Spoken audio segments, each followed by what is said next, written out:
ETF index mutual funds నేర్చుకుని stock మార్కెట్లో రాణించాలనుకుంటున్నారా? వెంటనే ఈ నెంబర్కి కాల్ చేయండి. రమ్మగారు, మనం నవలల్ని తీసుకొని ఆ నవల యొక్క ఇతివృత్తం మొత్తం బ్రీఫ్గా మనం ఒక స్టోరీ రూపంలో చెప్పుకుంటున్నాం. మరి ఈరోజు ఏం చెప్తున్నారు? సంక్షిప్త శబ్ద చిత్రం లాగా. అంతే. చిన్నప్పుడు రేడియోలో వచ్చేది, సినిమా అంతా బ్రీఫ్గా చెప్పేయటం, కొన్ని ఇంపార్టెంట్ డైలాగులు అవి. తర్వాత సినిమా కథని బ్రీఫ్గా పత్రికలో కూడా వేసేవాళ్ళు, అలాంటివి ఉండేవి. ఇది బాగుంది, నాకు సినాప్సిస్ చెప్పడం, కథలో సారాంశం చెప్తామన్నమాట. బాగుంది. ఎద్దనపూడి సులోచనారాయణ గారిది ఆరాధన. నేను మొన్నే చెప్పాను ఈ మాట. అవునవును. అయితే ఇది నేను మాదిరెడ్డి గారితే ఎద్దనపూడి గారిది కొంచెం కన్ఫ్యూజ్ అయ్యా. యాక్చువల్గా నేను మొదట చదివిన నావెల్స్లో ఫస్ట్ సెట్లో ఆరాధన కూడా ఉంది. చిన్న ఎంఎస్కో వాళ్ళ చిన్న బుక్ ఉండేది మా ఇంట్లో. ఒక అమ్మాయి ఏడుస్తున్నట్టుగా ఉండే పిక్చర్ ఉంటుంది, అమ్మాయి కంటి నీరు పడుతున్నట్టుగా అన్నమాట. భలే కదిలించే కథ, చెప్పలేకపోవటం. మూగవాళ్ల వేదన ఎలా ఉంటుందో చాలా బాగుంటుంది కథ. భాష కూడా చాలా బాగుంటుంది. సులోచనారాయణ గారి కథనం అసలు చెప్పడానికి వీల్లేదు, అనితర సాధ్యం. ఎంత స్టైలిష్గా ఉండే క్యారెక్టర్లు నావెల్స్ రాశారు ఆవిడ. క్యారెక్టర్లను పెట్టి సింపుల్ సోబర్ సామాన్యమైన వాళ్ళు, మన పక్కింటి వాళ్ళు, సాధారణమైన మనుషుల కథలు కూడా చాలా బాగా రాశారు ఆవిడ. సెక్రటరీ అవి చాలా ఇష్టం నాకు. సెక్రటరీ, మీనా, జీవన తరంగాలు భలే బాగుంటాయి. చాలా పుస్తకాలు నా సినిమాలుగా కూడా వచ్చినాయి. ఈ ఆరాధనని సినిమా తీసుంటారని, సీరియల్ తీసుంటారని నేను అనుకోను. ఎందుకంటే ఆరాధనలో హీరోయిన్కి మాటలు లేవు. ఓహో, మూగమ్మాయి, మూగవాళ్ళని పెట్టి సినిమా తీసేంత ధైర్యం ఉండదు జనాలకు. మరి అవి బాగుంటాయి. ప్రేమలేఖలు, సిరివెన్నెల మనం చూస్తాం, సుహాసిని అదొకటే కనిపిస్తుంది, అదొకటే కనిపిస్తుంది. అది కూడా అది విశ్వనాథ్ గారి చేతిలో పడింది కాబట్టి ఆయన తన తపస్సుతోటి దాన్ని సాధ్యం చేసేసారు, పండించేశారు. అంతే, అందరి వల్ల కాదు. బాగుంటుంది ఆరాధన కదా. అలాగే స్టార్ట్ చేద్దాం. అనంత్ అని ఒక సివిల్ ఇంజనీర్ అబ్బాయి, అతని తల్లి, ఇద్దరు పిల్లలు ఉంటారు. ఆవిడ పెద్ద కోడలు చనిపోయాక ఓ 2 సంవత్సరాలు అయ్యాక అతనికి మళ్ళీ పెళ్లి చేయాలని సంకల్పిస్తారు. బాగా ఆలోచించి ఒక మూగ అమ్మాయిని పెళ్లి సంబంధం కుదురుస్తారు. అమ్మ నాన్న లేని అమ్మాయి తన పింతల్లి పంచన చేరి ఉంటుంది. అట్లా ఎవరు లేని, దిక్కులేని పిల్లలు, నోట్లో నాలుక లేని వాళ్ళు కనబడితే ఊళ్ళల్లో వాడేసేవాళ్ళు పాతకాలంలో. ఇప్పుడు కొంచెం జనాల్లోకి తెలివితేటలు వచ్చినాయి. కానీ ఆ అమ్మాయికి ఊరుమ్మడి సొత్తు, అందరిళ్లలో పనిచేసి పెట్టడం, మంచి పనిమంతురాలు. చిన్నది ఒక 20 ఏళ్ళ అమ్మాయి. అయితే ఆ పింతల్లికి ఒక 1000 రూపాయలు ఆశ పెట్టి ఈవిడ ఈ అమ్మాయిని తన కొడుక్కి చేసుకుంటుంది. అది బాగా బతిమలాడుతుంది. అతను ఒప్పుకోడు కానీ బలవంతంగా ఒప్పిస్తుంది. అంతర్వాహింలాగా కలిసిపోతుంది. ఆ పిల్ల మూగది, ఏమి భావాలు ఏమి ఉండవు. అక్కడ పింతల పంచం చేరి బతుకుతుంది. హాయిగా ఇల్లు వాకిలి ఏర్పడితే తనదంటూ ఆ సంసారం ఉంటే ఇల్లు దిద్దుకుంటుంది. పల్లెటూరులో పిల్ల, పని పాట వచ్చిన పిల్లని చూసి ఆవిడ నిర్ధారించుకుని ఆ అమ్మాయిని పెళ్లి చేస్తుంది. అనంతకి చేసేస్తే ఊళ్ళో వాళ్ళంతా ఏమనుకుంటారంటే ఏదో ముస్లింగా ఏదో రెండో పెళ్లి వాడికి ఇస్తుంటే రెండో పెళ్లి వాడంటే ఎవరో అనుకుంటారు. ఈ పిల్ల సామాన్యంగా, చామన్చాయిగా, సామాన్యమైన పర్సనాలిటీ, కాస్త ఒత్తైన జడ తప్పిస్తే ఏముండదు, మామూలు పిల్ల. అతను చాలా అందమైన వాడు, తెల్లగా పొడుగ్గా, మంచి స్ఫురద్రూపి అయినవాడు. 2 పిల్లలు. అందరు ఆశ్చర్యపోతారు, ఇది మూగపిల్లకి భలే అదృష్టం పట్టింది అని. తీరా సరే మీరెవరు రావక్కర్లేదు, దూరభారం, పట్నం కదా అని చెప్పి అమ్మాయిని తనతో పాటు తీసుకెళ్ళిపోతుంది ఆవిడ. ఇంటికి వెళ్ళాక ఒక 5-6 ఏళ్ల పిల్ల, ఒక 3-4 ఏళ్ల పిల్లాడు. ఈ పిల్లలు, ఈ అమ్మాయి మంచి పనిమంతురాలు కదా. పల్లెటూళ్ళల్లో పనిచేసిన వాళ్ళకి పట్టణాల్లో చిన్న ఇళ్లలో పనులకు ఏం లెక్క ఉంటాయి. మెల్లిగా అత్తగారింటో అలవాటు పడుతుంది. అతనేమి అమ్మాయిని ఇంట్లో ఒక పని మనిషి కింద ఉంటుంది అంతే. అతని అమ్మాయితో ఏమి మాట్లాడు, పిలవడు, చేయడు, ఏమీ ఉండదు. అంటే ముట్టనట్టు ఉంటాడు, తన దారిని తను ఉంటాడు. ఈ పిల్ల ఇంకా మెల్లిగా ఇంట్లో స్థిరపడుతుంది. భర్తని చూడడానికి, మరి భర్త అనేసరికి ఒక ఫీలింగ్స్ ఉంటాయి కదా. మనిషి ఏమో చాలా అందమైన వాడు అతను. కొద్ది రోజులు అట్లా గడుస్తుంటే ఒకరోజు ఎవరో చుట్టాలు వస్తున్నారని అన్ని పలహారాలు అవి చేయిస్తుంది కోడలతో అత్తగారు. ఇంట్లో పని మనిషి మానేస్తుంది. ఆ పనులన్నీ కూడా ఈ అమ్మాయి మీద పడితే తన ఇల్లు, తన భర్త, తన పిల్లలు, తన అత్తగారు అనుకుంటుంది. ఎవరో చుట్టాలు వస్తున్నారని, వాళ్ళు వచ్చాక నీకు చాలా విషయాలు తెలుస్తాయని మొత్తం జరిగిందంతా చెప్తుందనమాట. తనకి తండ్రి లేడు ఈ అనంతకి చిన్నప్పుడే. లేకపోతే సరే ఆవిడే ఊళ్ళో ఏదో చిన్న పొలం అవి ఉన్నాయి, హైదరాబాద్ వచ్చి ఆవిడ పిల్లల్ని ఇంజనీరింగ్ చదివించుకుని చాలా బాగా చదువుకున్నాడు, సివిల్ ఇంజనీర్ అతను. సరే ఏవో చిన్న పనులు చేస్తున్నాడు. ఆడపడుచులు 2 ఉన్నారు ఈవిడికి. వాళ్ళల్లో ఒకళ్ళ పిల్లని చేసుకోవాలని వాళ్ళు అడిగారు.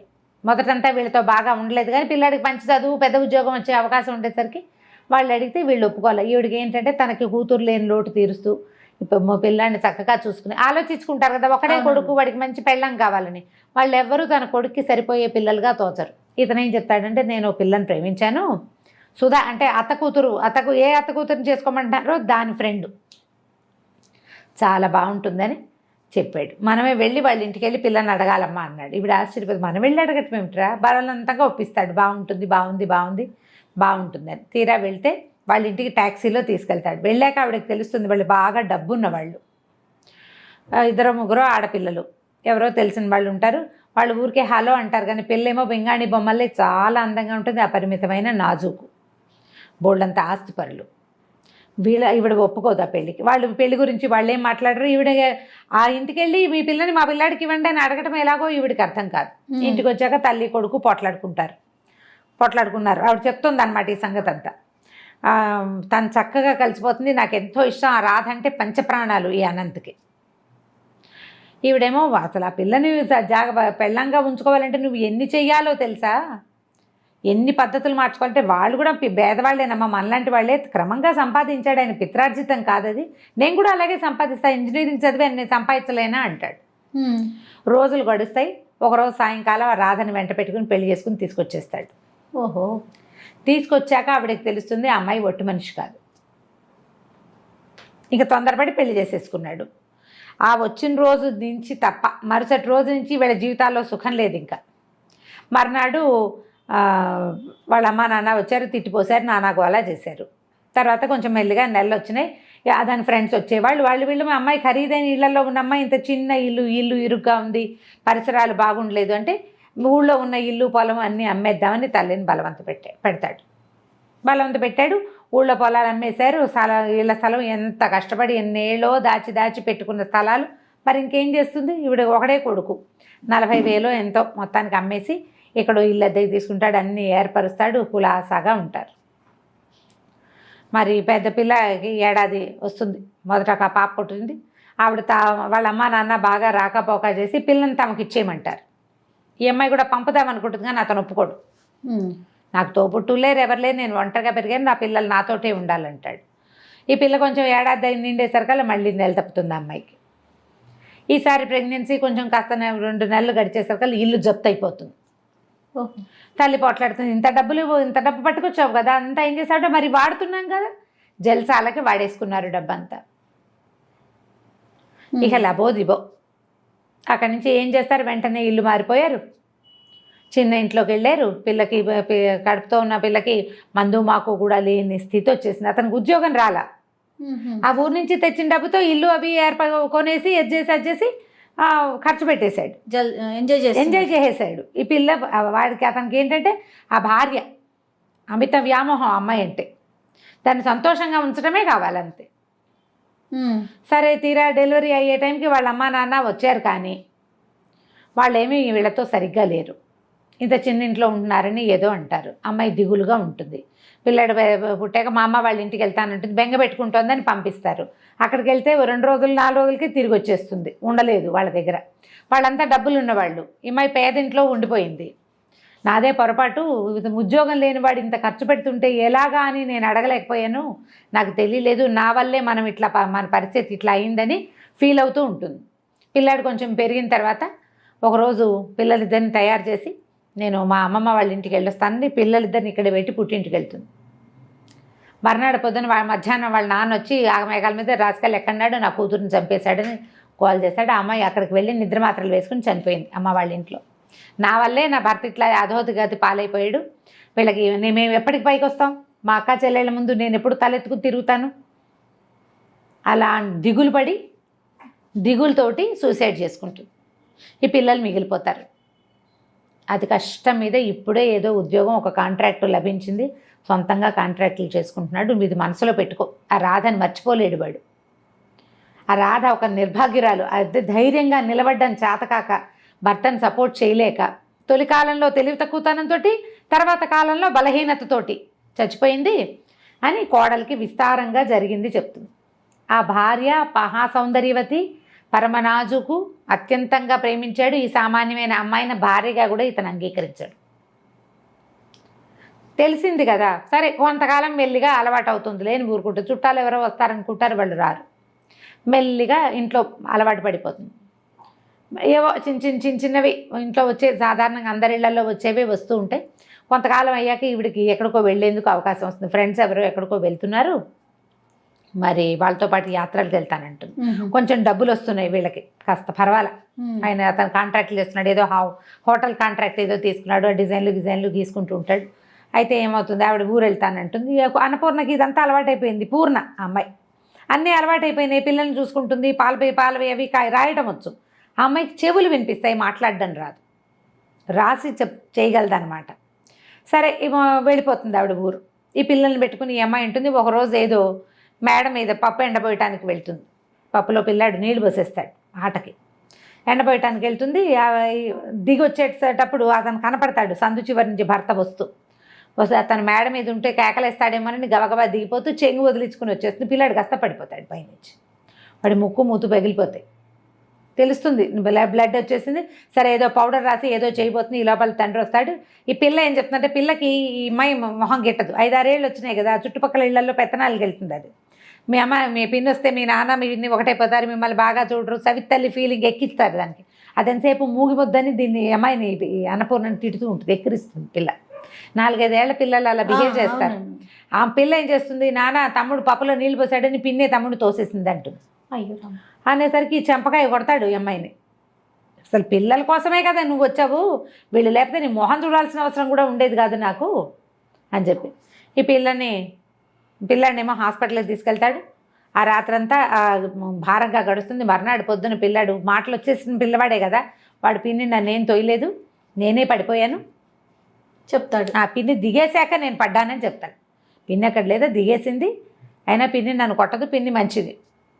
అక్కే ఎంతసేపు పిన్నితో ఎక్కిరిస్తుంది, పిన్నితో సరిగ్గా మాట్లాడుతూ అడుగుతాడు కూతుర్ని, అలా ఎందుకు చెప్పావు నువ్వని. ఏమో నాకేం తెలుసు, పప్పులో నీళ్ళు పోసాడు, నేను కేకలేశాను, ఆవిడేం అనలేదు, మూగిది కదా అదేం అందు, పైనుంచి వచ్చింది, వెనకాల వాడు పడ్డాడు, పిన్ని తోసేసింది అనుకున్నా కోపంతో అని చెప్పేస్తుంది. ఇక ఈ భార్య పాపం అతనికి ఏం చేయాలో తెలీదు, దీనికి మాటలు రావు. ఒకవేళ నేను కాదు అవును అని చెప్పడానికి కూడా అమ్మాయికి చేత కాదు. సరే ఇంకా భార్యను కన్సోల్ చేసి దగ్గరికి తీసుకుంటాడు. మెల్లిగా ఆ అమ్మాయితోటి ఉండటానికి అలవాటు పడిపోతాడు. అమ్మాయి ఎక్స్ప్లైట్ చేయడం చేత కాదు, తనకి క్లోజ్గా ఉంటుంది అంతే. ఆ ఊరు నుంచి వచ్చిన తర్వాత అత్తగారికి తెలుస్తుంది వీళ్ళిద్దరూ బాగా క్లోజ్ అయ్యారు, అతను మామూలుగా ఉంటున్నాడు ఈ అమ్మాయితోటి అని. కొద్ది రోజులు గడిచాక ఈ అమ్మాయి ప్రెగ్నెంట్ అవుతుంది. అయ్యేసరికల్లా ప్రెగ్నెన్సీ పనికిరాదనుకుంటారు వీళ్ళకి అన్ని పనులు చేసేయాలి, ఇల్లంతా ఏర్పాటు చేసేయాలి, మంత్రదండ ఉన్నట్టుగా ప్రవర్తించాలి. కానీ వాళ్ళకి హక్కులు ఉండకూడదనే ఒక ధోరణి. ఎవరికి కొడుక్కి కొంచెం ఉంటుంది, అత్తగారికి ఎక్కువ ఉంటుంది. భయాలు వస్తాయి రకరకాలు. ఇప్పుడు ఏదో ఇంట్లో అన్నీ చూసుకుంటోంది, పిల్లలు పుడితే పిల్లల్ని సరిగ్గా చూడదేమో, ఆ భయం ఉంటుంది కదా. అక్కడి నుంచి ఏం చేస్తుంది అత్తగారు, వద్దు ప్రెగ్నెన్సీ, అతను కొంచెం ముందు వెనక ఆడతాడు, ఏమై కాదమ్మా డాక్టర్ దగ్గర తీసుకెళ్ళి నిర్ధారించుకుని ఆ ఒక ఇంజక్షన్తో సరిపెడతామని చెప్పి ఈ అమ్మాయికేమో అదంతా అర్థమైపోతుంది. ఆ పొట్టలో ఉన్న పిల్లే నాది, అమ్మా నాన్న లేరు, భర్త బాగున్నప్పుడు బాగుంటాడు, లేనప్పుడు లేదు. ఆ పిల్లలు ఎప్పుడు పరాయి పిల్లలు, తను ఎంత బాగా చూసినా కూడా. తన పొట్టలో ఉన్న శిశువు తనది, ఆ బేబీని ఉంచుకోవాలనుకుంటుంది. ఇంజక్షన్ చేయించడానికి ఆ డాక్టర్ దగ్గర తీసుకెళ్తాడు, ఇంగ్లీష్లో మాట్లాడతాడు. అంతా అయ్యాక అమ్మాయి ప్రిస్క్రిప్షన్ ప్యాడ్ మీద వద్దు నాకు ఇంజక్షన్ చేయదు, నాకు ఈ పిల్ల కావాలని రాసేస్తుంది. డాక్టర్ ఏమో అది చూసి అతను చెడమడా కేకలేస్తుంది. తెలియకుండా చేస్తే ఎలాగండి, నేను అట్లా చేయను, ఇది ఇల్లీగలు అని చెప్పేసి ఇంటికి తీసుకొచ్చి చెడమడా కేకలేస్తాడు, బాగా కేకలేస్తాడు. నువ్వు వెధవం చేస్తావు, ఇక్కడే చెప్పచ్చు కదా ఆ మాట అంటాడు. ఇక్కడ చెప్పడానికి అత్తగారు అవకాశం ఇవ్వదు. అక్కడికి వెళ్ళాక ఇంకేం అవకాశం, దొరికిన అవకాశం యూజ్ చేస్తుంది అనమాట. దాంతో అతను ఏం చేస్తాడు, ఇక భార్యతో మాట్లాడడం మానేస్తాడు. అత్తగారు అసంబద్ధంగా ఎవడేం సరిగ్గా ఉండదు. కొంచెం నెలలు వస్తాయి, 4-5 నెలలు అయితే ఏమవుతుంది, అతను ఏదో హోటల్ కట్టే ప్లాన్ వేస్తున్నాడు కదా. ఆ హోటల్ అంతా రెడీ అయ్యాక భార్యని పిల్లల్ని అందరిని తీసుకెళ్తాడు చూపించడానికి, తల్లిని అందరిని తీసుకెళ్ళేసరికి అలా పైకి వెళ్తుంటారు. వెళ్ళాక ఈ అమ్మాయి కనిపిస్తుంది, వాళ్ళంతా సంతోషంగా ఉన్నారు. నేనే ఏమిటో పరాయి దాన్ని, ఈ పిల్ల మీద వ్యామోహం ఏమిటి నాకు, వీళ్ళకి నేను ఎలాగో పనికిరాను. ఎందుకంటే అతను మాట్లాడలేదు, అమ్మాయి సామాన్యంగా సింపుల్గా ఉంటుంది, అతను మనిషి బాగుంటాడు, పిల్లలు అందంగా ఉంటారు, అత్తగారు తల్లి కొడుకు అతుక్కుని ఉంటారు వాళ్ళు. క్లోజ్ ఎక్కువ తల్లితోటి ముందు నుంచి కూడా. తన మీద తనకే ఒక రకమైన ఇష్టం వస్తుందన్నమాట. ఈ కడుపులో ఉన్న శిశువు మీద కూడా ఆకర్షణ పోతుంది. అంతకుముందంతా ఆ పిల్ల నాకు కావాలనుకుంటుంది కదా, ఏం చేస్తుందంటే ఇక్కడి నుంచి దూకేయాలనుకుంటుంది. మెట్లు లేని వైపుకి కాలు వేసి దిగిపోతుంది,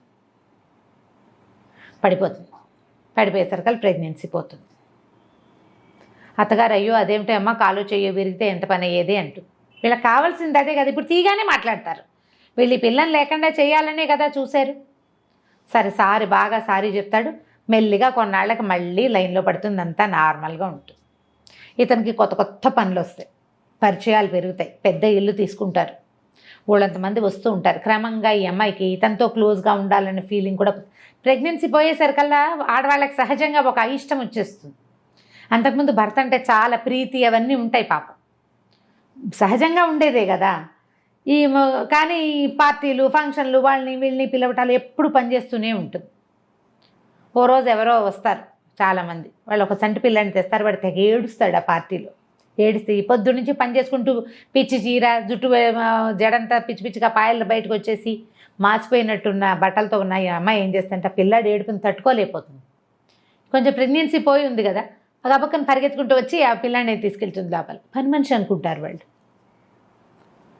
పిల్లాడు పాలు తాగిచ్చింది, ఫ్యాన్ వేసి కాస్త చొక్కా బొడదీసి కాస్త ఏదో మంచినీళ్ళు పట్టేసరికి వాడు సర్దుకుంటాడు. ఆవిడ లోపలికి వస్తుంది, పాలు ఉన్నాయా అవి ఉన్నాయి ఇవి ఉన్నాయని అడుగుతూ.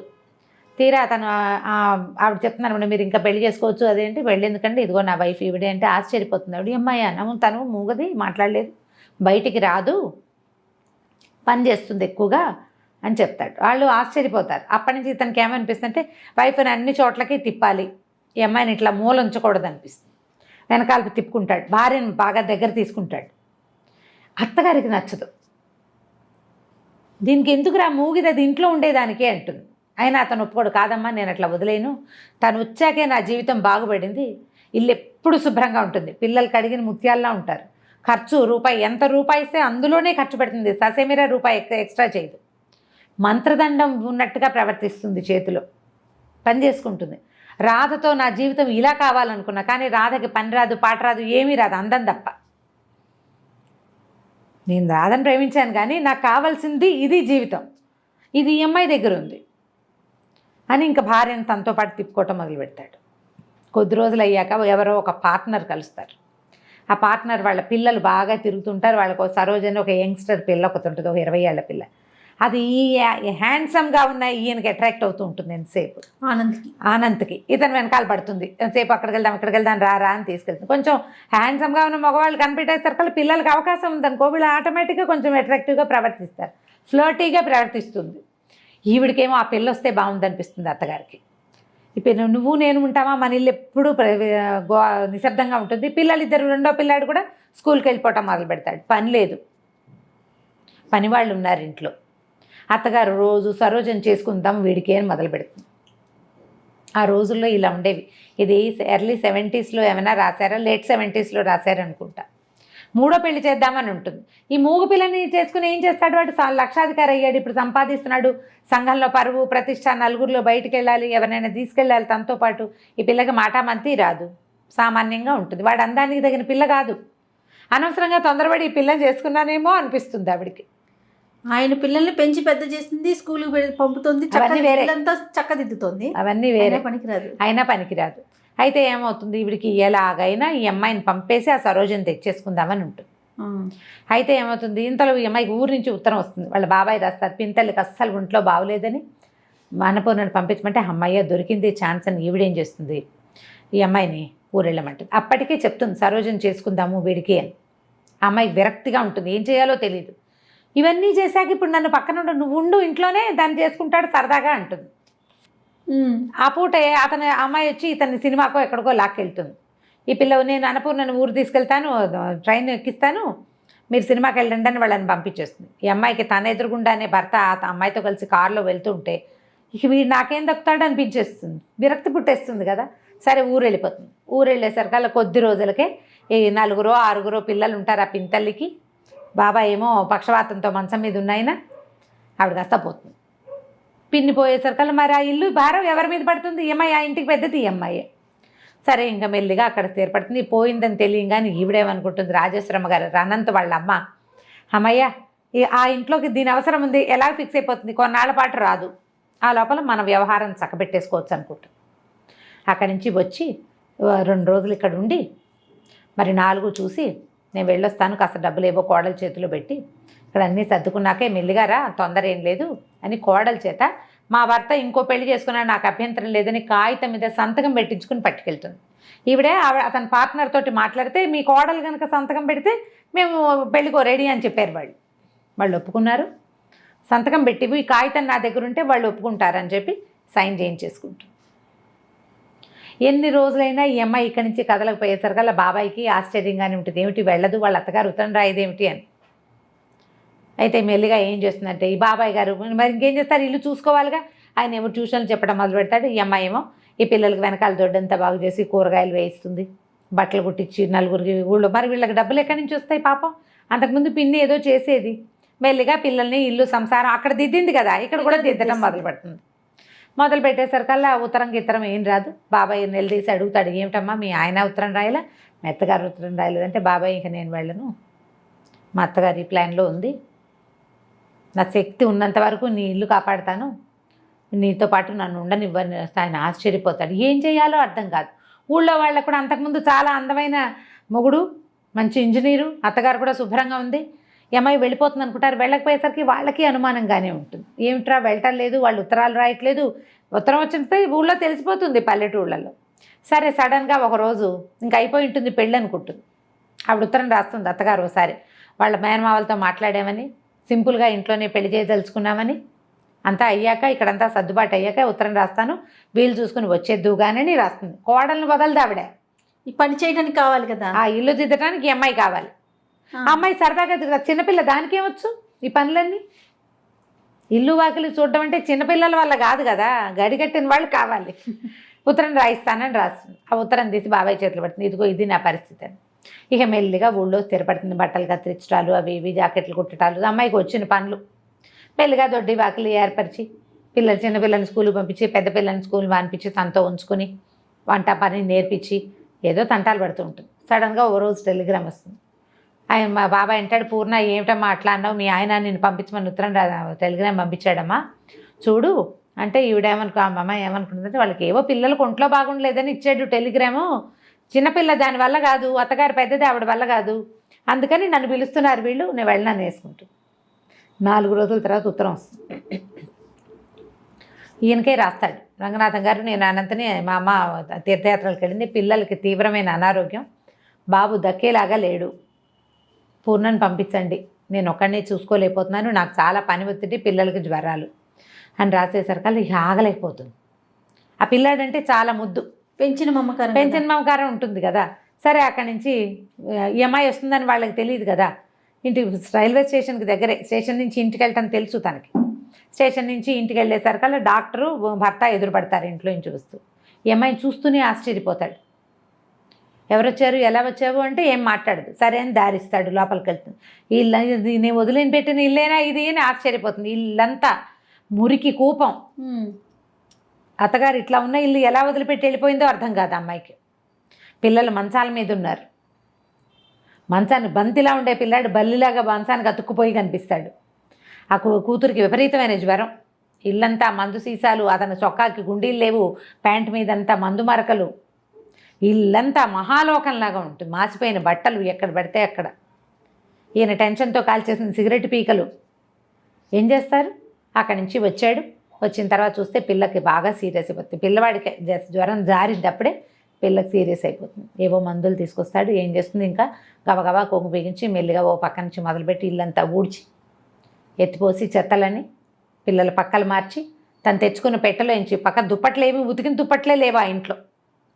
తను తీసుకొచ్చిన సూట్ కేసులోంచి తన చీరలే, ఇస్త్రీ పెట్టుకున్న చీరలన్నీ మడతలు విప్పి మంచం మీదేసి పిల్లల్ని పడుకో. శుభ్రమైన పక్కన లేకపోతే జబ్బులు పెరిగిపోతాయి.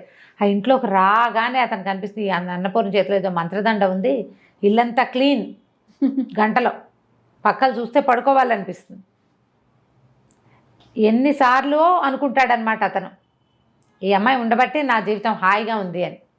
అది ఇప్పుడు అనిపిస్తుంది. సరే పిల్లవాడికి ఏదో ఎప్పటికి ఎన్ని రోజులు తిండి పెడితే వాడు కోలుకుంటాడు. ఈ పిల్ల కాస్త బాగా దిగినాసి వెళ్ళిపోతుంది. ఒళ్ళు వెచ్చబడితే బతుకుతుంది, లేకపోతే లేదు. చల్లబడిపోయింది అనమాట శరీరం, వెళ్ళు ఇదంతా పోయింది. సరే అక్కడి నుంచి చూస్తూ ఉంటారు ఇద్దరు ఒంటి మీద చేసి ఒక తెల్లవారుజామున ఎప్పటికో మొత్తానికి దానికి పిల్ల కాస్త పొట్ట దగ్గర వెచ్చబడుతుంది. సరే అప్పుడు లేచి మళ్ళీ మందేసి డాక్టర్ని పిలుచుకొచ్చి ఏదో చేస్తే మొత్తానికి పిల్ల సేఫ్. అక్కడి నుంచి పెళ్ళాని దగ్గర కూర్చోబెట్టుకుంటాడు. నువ్వు ఎందుకు వెళ్ళిపోయావు? ఎవరికైనా మంచి వాళ్ళకి అన్యాయం చేస్తే అది మనకే కొడుతుంది. నేను నీకు చేసిన అన్యాయం, నీ గర్భంలో ఉన్న శిశువుని చంపేద్దామని ప్రయత్నం చేసి ఎంత పొరపాటు చేశానో. పిల్లాడికి అనారోగ్యం వచ్చి వాడు తలకిందులు అయిపోయినప్పుడు నాకు నువ్వే గుర్తొచ్చావు. నీ పట్ల చాలా అనుచితంగా ప్రవర్తించాను నేను. మా అమ్మ ఏమో ఇప్పుడు కొత్తగా ఇంకోటి మొదలుపెట్టింది. ఆ సరోజని నన్ను పెళ్లి చేసుకోమంటుంది. నాకు అలాంటి పెళ్ళాం అక్కర్లేదు. రాధని నేను చాలా ప్రేమించాను, కానీ నాకు రాధతో నాకు కావాల్సిన జీవితం అయితే లభించలే. అది నీ దగ్గరే లభించింది. నువ్వు ఉండటం వల్లే నేను హాయిగా ఉన్నాను. ఎంత పని చేసి వచ్చినా ఇంటికి వచ్చేసరికల్లా తెల్లటి పక్కలు, వేడి నీళ్ళు, శుభ్రమైన భోజనం, అంతకంటే ఏం కావాలి జీవితానికి? చాలా శ్రమపడి వచ్చిన వాడికి అదే కావాలి. నాకు ఆ విశ్రాంతి నీ దగ్గరే లభించింది. నేను వద్దన్నాను. నా మీద కోపంతో అమ్మ తీర్థయాత్రలకు వెళ్ళిపోయింది. నాకు తెలిసిన అమ్మాయి కడుపుతో ఉంటుంది. ఇవి వచ్చేసరికి తెలుస్తుంది అనమాట. తను ఆశ్చర్యపోవడానికి కారణం అమ్మాయి గర్భవతి అని తెలియదు ఇతనికి. లేత నెలల్లోనే వెళ్ళిపోతుంది. 4-5 నెలలు గడిచిపోయినాయి కదా, వెళ్ళిపోయి కొంచెం పొట్ట ఎత్తుగా కనపడితే ఇతనికి తెలుస్తుంది అనమాట. అప్పుడు నువ్వు ఇక్కడే ఉండిపో, నువ్వు ఇలాంటి ప్రయత్నం చేయొద్దు, నువ్వు నాతో పాటే ఉండు, నువ్వు లేనిదే నేను ఉండలేను అసలు. నేను రాధ వెళ్ళిపోయినా భరించగలిగాను, నువ్వు లేకపోతే నువ్వు ఉండటం నా వల్ల కాదని చెప్పేస్తాడు. ఏం సమాధానం చెప్తుంది అమ్మాయి? ఏంటి బోల్డని అనుమానాలు వస్తాయి. వీళ్ళకి తను అక్కర్లేదు అని తెలుస్తూ ఉంటుంది ప్రతిసారి. ఇప్పుడు తనే కావాలని అర్థమైంది కదా, ఇప్పుడు మాటలు లేవన్నమాట. ఇంకా ఇదే లాస్ట్ సీన్. ఎంత బాగా రాస్తారంటే చిన్న డీటెయిల్స్ కూడా ఎట్లా ఒకళ్ళు ఇంకొకళ్ళని అపార్థం చేసుకుంటారు జీవితంలో. పిల్లలు ఎట్లా కొంతమంది దగ్గర అవుతారు, ఎలా దగ్గరికి రారు. మనుషులు ఎంత స్వార్థపరులుగా ఉంటారు. చిన్నప్పటి నుంచి ఈ పిల్లతోటి పని చేయించుకుని పింతలేమో 1000 రూపాయలకి ఆశపడి ఈ పెళ్లి చేస్తుంది. చూడండి, అన్ని పనులు చేయించుకుని తన కొడుకు బాగా జీవితంలో స్థిరపడంగానే ఈ అమ్మాయిని వదిలించుకుని ఇంకో కోడలను తెచ్చుకోవాలనుకుంటుంది అత్తగారు. అలాగే ఉంటారు కదా మానవ నైజాలు. ఇట్లా జీవితానికి దగ్గరగా ఉండే కథలు కొన్ని ఎంత కదిలిస్తాయంటే, ట్రై చేసి అంటే అందరూ మనసులోని మనసు ఎక్కడ దొరుకుతుంది అని అడుగుతున్నారు. బుక్ షాపుల మీద పడి వెతకాలమ్మా. మన దగ్గరలో ఉన్న బుక్ షాప్స్ వెతుక్కోవాలి, బుక్ ఫెయిర్స్కి వెళ్ళాలి. మీరే కొత్తవి ఇన్వెంట్ చేసి చూసి కొత్త పుస్తకాలు తెచ్చుకోగలుగుతారు. నన్ను ఒకరు అడిగితే నేను అదే, మీరు వెళ్ళి షాప్కి ఏమైనా ఎక్కడ దొరుకుతుంది అని అంటే మందా మాక పుస్తకం షాప్లోకి వెళ్ళి కొనుక్కోవటమే, వెతకటం దానికోసం. బుక్ హౌస్లు మనకి ఆన్లైన్ కూడా దొరుకుతాయి. ట్రై చేసి కొని చదివి చూడండి. ఆరాధన, ఎద్దనపూడి సులోచనారాణి గారి ద బెస్ట్ నావెల్స్లో ద బెస్ట్ నావెల్. రీడింగ్ స్కిల్స్ని డెవలప్ చేయడంలో భాగమే ఈ నావెల్స్, ఈ కథలు చెప్పటం. మళ్ళీ ఒకసారి అంటే ఆల్రెడీ పుస్తకాలు చదివే హ్యాబిట్ ఉన్న వాళ్ళందరూ చదువుతారు, వాళ్ళకి మనం చెప్పాల్సిన పనే లేదు. మళ్ళీ ఒకసారి గుర్తు చేసుకుని చదవాలనిపించేలాగా చేస్తుంది ఒకటి. అసలు పుస్తకాలు చదవటం అలవాట్లేదు, ఏదో చిన్న కథలు చదివే అలవాటు ఉన్న వాళ్ళకి మన ముందు కూడా ఇంత అత్యద్భుతమైన రచనలు ఉన్నాయి, జీవితానికి ఇంత దగ్గరగా ఉండే కథలు ఉన్నాయి, ఎన్ని మలుపులో చూడండి తెలియజేయటమే మన ఈ ప్రోగ్రాం యొక్క ఉద్దేశం. పుస్తకాలు కొనండి, చదవండి, గిఫ్ట్ చేయండి ఎవరికైనా. మీ అంతటా మీరు చదివితే ఉండే సంతోషం ఏమిటో చదివి తెలుసుకోండి. తప్పకుండా రమ్మ గారు. నమస్తే. నమస్తే.